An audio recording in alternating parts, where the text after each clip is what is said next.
video. Today we're going to be talking about debt. So money you owe to somebody else. And as you can see, my assistant is still here. Like, what are you doing? Why are you, anyway, whatever. You want to say hi? Hi, guys. Yeah, she thinks this is hilarious. Anyway, so debt, all right? So money you owe to someone else. We're going to, since my assistant is still here, I'm going to, how do I say this? Make use of her services. So you're going to sit right here, right? You're going to be my bank, okay? I'm going to borrow money from you. So I need some money. Can you grab me some funds right quick? I just need some cash. Can you give me some money? You gonna give me some money, or okay? So I need another bank because my bank is not trying to actually give me any money. So what I'm gonna do is I want to like buy a thing, but my bank here is like, hey, yo, you don't have no credit, so I'm not gonna give you no money. As you can see, I'm left empty-handed. Anyway, so let's go over this right quick. So debt is money that you owe to somebody else. It falls under the liabilities category on the A equals L plus E equation. Wow, I'm boring. Is that it? I'm boring. You straight yawning? Right? No. Okay, I'm boring. No. Then why are you yawning over it? Anyway. So debt is when you borrow money from a bank, credit card company, lender, whoever, don't care. When you borrow money from somebody, that is a service, all right? The product they're providing to you is the cash, the money you borrowed. And the service charge is interest, okay? So, and it accumulates daily. It doesn't accumulate monthly. It's just billed to you every month. It accumulates every day, right? So when you pay on your credit card, it's important. Just keep that in mind. But anyway, so debt is money you borrow, and they charge interest on the money you borrow, and they, rake in free profit because I'm literally giving you money and I haven't done anything else besides that. Why is debt a bad thing? Well, it's not. Okay? It's not that debt is bad. Debt has a neutral moral standpoint. It's a service that's being provided to you. You don't ever have to borrow money if you don't want to. You can literally go through life financially crippling yourself. You can do that and be perfectly fine. You can use cash to do whatever you want. The problem is you just got to get all the cash. All right. So with that being said, this is how weird debt gets. Okay. And when I say weird, this is why people don't like it.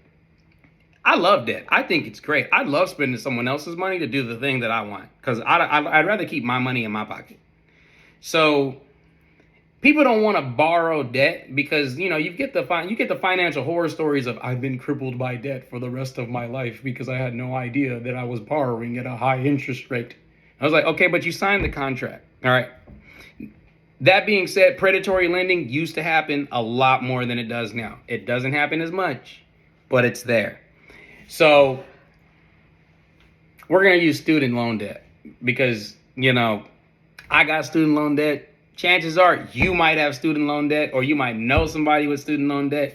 And the president was like, hey, we're going to give out $12,000 for people. And then the Supreme Court said, nah, and dunked it. So, there's that. Why y'all do that? Don't do that. That's not cool. Bruh. Anyway, so student loan debt is basically the same as any other debt. It just has different stipulations. This is how you get into the I have $270,000 student loan debt problem. Or I have the 45 insert high amount of debt problem that most students run into. So you borrow loans from these companies or these banks every semester to pay for your tuition. And when it comes to student loan debt, you have a variety. You got plus loans, direct subsidized loans, direct unsubsidized loans, and some other, no, that's public service loan forgiveness. That's different. And some other loans. But anyway, we're only going to focus on the direct subsidized and the direct unsubsidized loans. So this is how those loans work. A direct subsidized loan is a loan that you get to pay for your schooling that charges you interest the entire time you're in class. So you can You borrow what, January 2024 for that semester, for spring semester? You borrow money for that semester, and the entire time you're in class, this thing is charging you interest every day, period. However, it's a subsidized loan, meaning that the government pays the interest for you as long as you remain in compliance with a handful of requirements. They'll pay that interest for you. You will never pay it. You will never pay that interest ever until you no longer meet those requirements. Then you'll start being charged interest on whatever the balance is at the end. So if you're getting a direct subsidized student loan from the government, you're technically getting a college education interest free, which sounds great until you think about the cost of going to college anyway. Now, a direct unsubsidized loan is a little different, a little different, just a little bit. So what it does is it does the exact same thing that a subsidized loan does. Charges you interest while you're in school. You're not required to make any payments while you meet these requirements. Cool beans. But what this loan will do is that since it's not subsidized by the government, that interest it charges you is capitalized every month, and it's added to the principal of your loan balance. So it's like, say if you start out with a $20,000 loan, and over the course of a year at a let's say 5.5% interest rate, that's what I got listed in my blog, you're going to pay around, $1,100 in interest. Okay, so at the end of that year, that $1,100, if you haven't made any payments, is going to be on your balance. So your balance went from $20,000 to $21,100, and it keeps doing that until you make payments, until you start making payments. So you in essence will walk out of that school with a loan that's worth more than what you originally borrowed from it, and then you're going to be charged interest on the interest that was added into the loan. And that's how you create this problem of where you went to school and the education that you got is actually valued less than what the loan you came out with, because unless you read the requirements or the stipulations in it, you're not going to know that. And which, as you can plainly see now with our social political climate, people don't read things, okay? They see things, it looks like Arabic. They like text. I'm allergic. I'm going to let someone else read it and tell me. And that person may not even know what they're talking about. Okay, anyway. So you run into the issue where your student loan balance ends up ballooning, right? It ends up growing over and over. And now at the end of it, now you got a large loan balance, because you got to think each time you're going to school, that $20,000 was for 1 year's worth of school. So you got 3 more years to go. So you got to get another 20, then another 20, then another 20. And right? And since these are all separate loans, they all accumulate interest separately. By the end of it, you can consolidate it. And now you have one huge loan. You have a mortgage payment that's literally for your education. Because before the demand for housing drove up prices to like, who done it and what for, you could get a house, a small starter home, for the price of what you could get going to school. Bro, that's crazy. That should never have been allowed to happen. Who allowed it to happen? I know who allowed it to happen. You know who allowed it to happen. It wasn't me, not my assistant. It was the government. But, the student loan debt thing it's a $1 billion industry. They have no reason not to regulate. They have every reason not to regulate it. So don't worry about it. The problem with debt in general, is not that debt is the issue. Debt is perfectly fine by itself because it doesn't do anything. It's money you borrowed that you got to pay back. That's all it is. The problem with debt is the same thing as the problem with weight loss, okay? So, and when I'm saying weight loss, everyone's tried it. I've done it. We all go to the gym every January. We stick around for like 3 weeks, but by February, we all doing something else, probably at Red Lobster or something. But, we all go to the gym. We try to outwork a bad diet or poor eating habits. So we try to exercise a lot so we can compensate for our bad eating habits. Okay? We do the same thing when we take on too much debt. We try to outwork it, and that's not sustainable. The reason why is because you have a limited amount of time that you're available to work. Okay? You're not going to be able to work 24/7 because eventually your body's going to make you go to sleep. It's just going to do that, right? And it's not safe for you to do that either because, you need sleep. You need rest. You need to eat. You need to do something else. So there's that. You're not going to outwork a bad diet. You're not going to outwork poor spending habits. The sooner you accept those two things, the easier it is going to be for accountants like me and personal trainers to be able to not hurt you. We don't hurt you.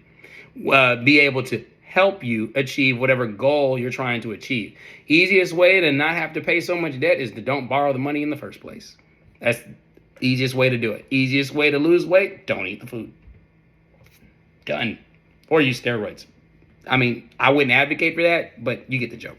By not borrowing the money in the first place, and by learning how to control your spending habits and control your costs associated with your spending habits, you're able to achieve a higher return on investment faster and with wider margins than you would have if you didn't control those spending costs. See, I'm boring. See, having my assistant, she's like, I'm gonna just lean out of frame for a sec. No, see, anyway. Anyway, so you want to be able to control your spending habits. Okay, you don't want to spend too much. You don't want to borrow too much debt to get something. So, like, if you're trying to buy a house, you're gonna need debt. You're gonna need to borrow, establish a mortgage with a bank or some form of lender so you can get the capital to purchase the house. But do you want to purchase the house for asking price if the value provided by that house does not meet that price? That's when you negotiate for a lower price or you find a unit that does. You don't want to sit up here and overpay. For example, I had a friend and they were buying their first house. Congratulations, they're a homeowner. And I was trying to help this friend. And they wanted to buy this house, real small unit. Okay, it's not a great unit. It's a real small unit. It's okay. It's not the fact that they bought the unit that's the problem. It's what they paid for the unit that was the problem. Because if you already know how to buy a house, if you had experience, you know how to go back and look to see what that unit sold for, right?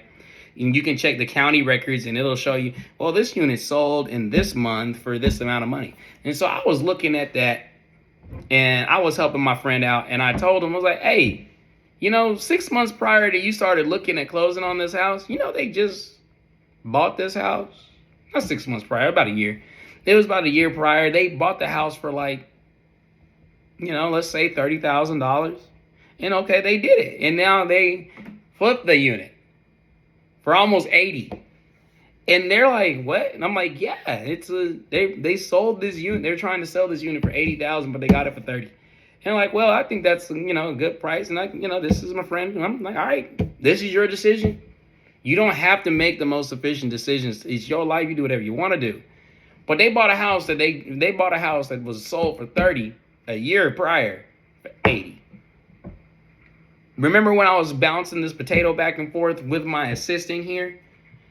Yeah, this person. Mm-hmm. And I said the whole goal is for me to, as a business, is to take the potato and make sure she holds the whole potato. It's like, yeah, that's exactly what happened with that transaction. That's why it's important for you to know what you're buying and why you're buying it. Because you run into situations where you overpay for something and it wasn't the value you thought it was. Now you're sitting there stuck with it and you're complaining about it the whole time. You're like, oh my God, the water doesn't run right. Oh my God, the floor isn't this. Oh my God, there's this problem. Well, you could have solved all those problems or addressed all those problems by just not buying that unit. Okay? You could do that. That's why debt isn't bad. You're just bad with debt. Be like that. I was bad with debt. Surely she's going to be bad with it until she learns, better. Hopefully she does by watching this video. Please watch the video. Anyway, thank you guys for watching. Like, favorite, subscribe. If you want to see this whole video in more detail, look in the description. There is a blog post link below. Thank you. Bye-bye.